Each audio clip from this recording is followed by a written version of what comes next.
G'day guys, so I've done a few videos now on how to build actual grow beds and how to bring them together and that sort of stuff. But I thought I might do a video on what not to do when you're building a grow bed. Because when I built these ones here, I made a couple very bad errors when I was doing it and it just kept on causing nothing but problems. So I thought I'd go through the problems that happened and how to fix them and how to make sure it won't happen when you're building them yourself. So if you want to learn how I did that, keep watching.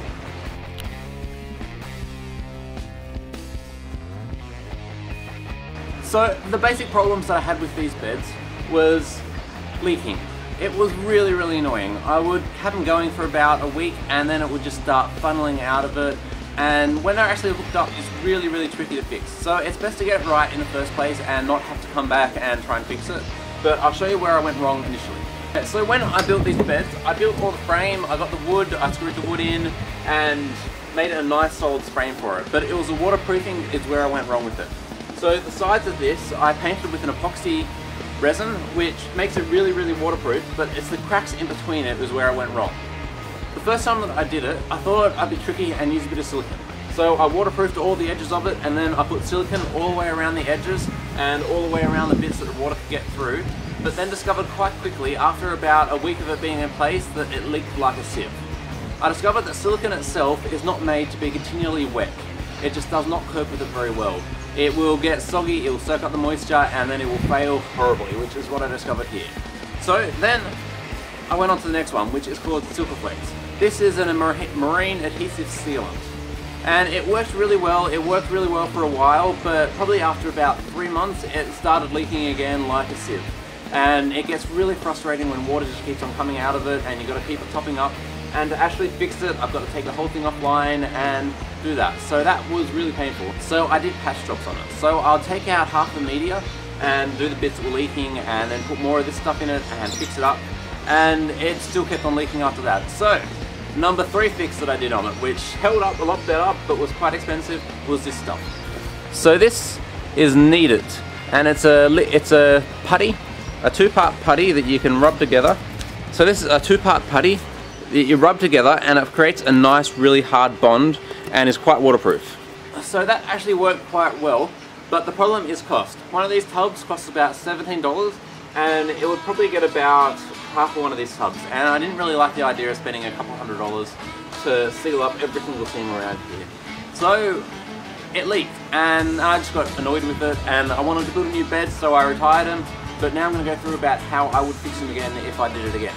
Okay, just to show you guys what will happen, this is one of the bits that I didn't actually fix up.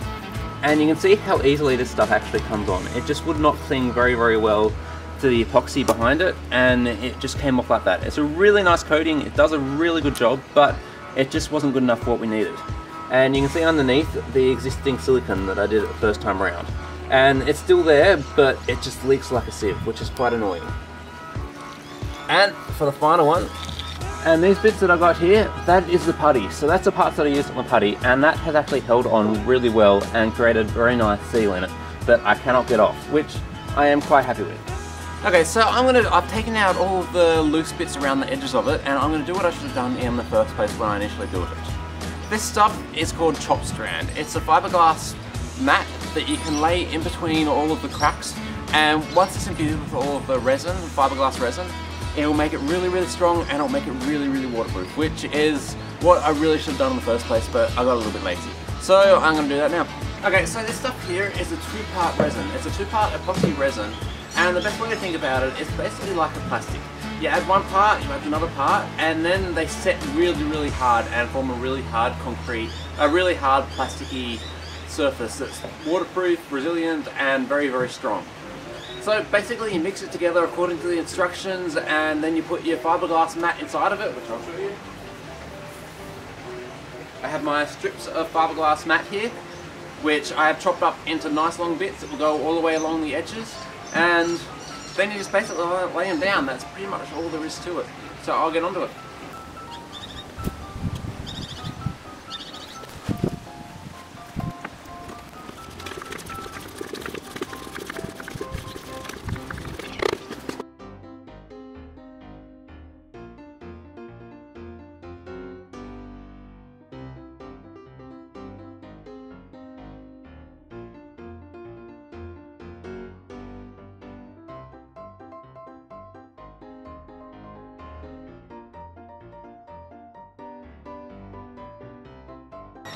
Okay, so this bed has had about a week to actually set.